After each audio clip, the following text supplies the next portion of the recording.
Assalamualaikum warahmatullahi wabarakatuh. Perkenalkan, nama saya Alkoria Miranda. Saya seorang mahasiswa di program studi Pendidikan Guru Sekolah Dasar di Universitas Negeri Padang dengan NIM 21129163. Hari ini saya akan menjelaskan mengenai optik.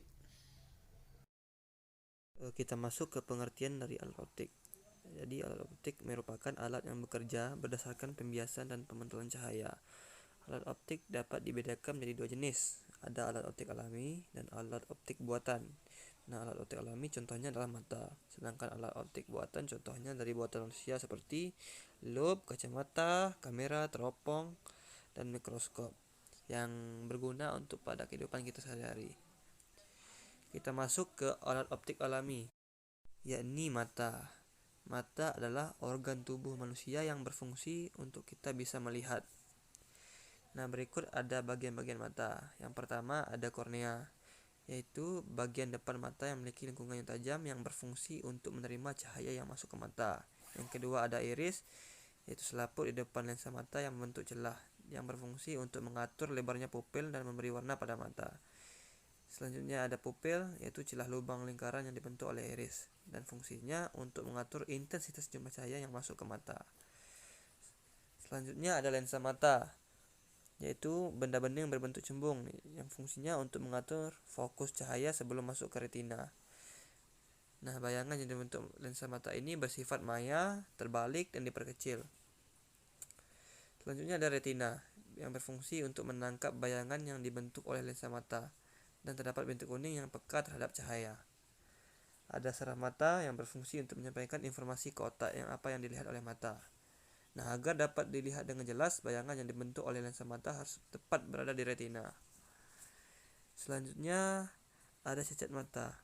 Cacat mata yaitu terjadi ketidaknormalan pada mata dan dapat diatasi dengan memakai kacamata, lensa kontak, atau melalui suatu operasi. Berikut ada jenis-jenis cacat pada mata. Yang pertama ada rabun jauh atau miopi. Yang kedua ada rabun dekat, hipermetropi. Ada mata tua, presbiopi, ada silindris, astigmatis atau buta warna. Kita masuk ke alat optik buatan. Yang pertama ada kamera. Jadi kamera adalah perangkat yang digunakan untuk menghasilkan bayangan fotografi pada film-film negatif. Tentunya setiap orang telah menggunakan kamera yang biasanya digunakan untuk menangkap kejadian yang kita anggap penting dan menarik. Dan kamera memiliki beberapa bagian antara lain sebagai berikut. Yang pertama ada diafragma, adalah lubang kecil yang dapat disesuaikan fungsinya untuk menyesuaikan jumlah cahaya yang masuk melalui lensa. Yang kedua ada pelat film, seperti bayangan dan menghasilkan bayangan negatif, adalah gambar berwarna yang tidak sama dengan aslinya dan sepatnya tembus cahaya. Ada lensa Cock, memiliki fungsi dalam membiaskan cahaya yang masuk sehingga bisa membentuk bayangan yang nyata, terbalik, dan diminimalkan. Aperture adalah menyesuaikan ukuran diafragma. Berikut adalah perbedaan antara kamera dan mata. Pada kamera tempat bayangannya adalah film, sedangkan mata ada pada retina. Pengatur cahaya pada kamera adalah diafragma, sedangkan mata adalah iris. Jarak bayangan pada kamera berubah sesuai dengan jarak benda, sedangkan di mata tetap. Jarak fokus pada kamera tetap, sedangkan pada mata berubah sesuai dengan jarak benda. Berikut persamaan antara mata dengan kamera. Yang pertama, sama-sama memiliki jenis lensa cembung. Yang kedua, sifat bayangannya sama, nyata, terbalik, dan diperkecil.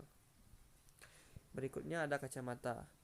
Kacamata pada dasarnya adalah sebuah lensa yang dipakai untuk mengatasi cacat mata, supaya diperoleh bayangan yang tepat dan jelas pada retina. Ada dua macam kacamata. Yang pertama, kacamata lensa positif dan kacamata lensa negatif. Nah, kacamata lensa positif biasanya untuk orang rabun dekat, dan kacamata lensa negatif biasanya untuk orang yang rabun jauh. Berikutnya adalah loop atau kaca pembesar. Loop atau kaca pembesar adalah perangkat optik yang terdiri dari lensa cembung. Loop berfungsi untuk melihat benda-benda kecil yang tampak lebih besar dan lebih jernih. Dalam penggunaan loop bisa dilakukan dengan dua cara, yaitu dengan penyajian mata dan mata yang tidak berakomodasi. Selanjutnya ada mikroskop. Mikroskop adalah alat optik yang digunakan untuk melihat benda-benda kecil agar tampak lebih besar dan lebih jernih. Kemudian mikroskop terdiri dari dua lensa cembung. Lensa cembung pertama adalah lensa yang dekat dengan objek yang diamati, yang disebut dengan lensa objektif. Sedangkan lensa kedua yang disebut dengan lensa okuler adalah lensa yang dekat dengan pengamat atau mata Anda.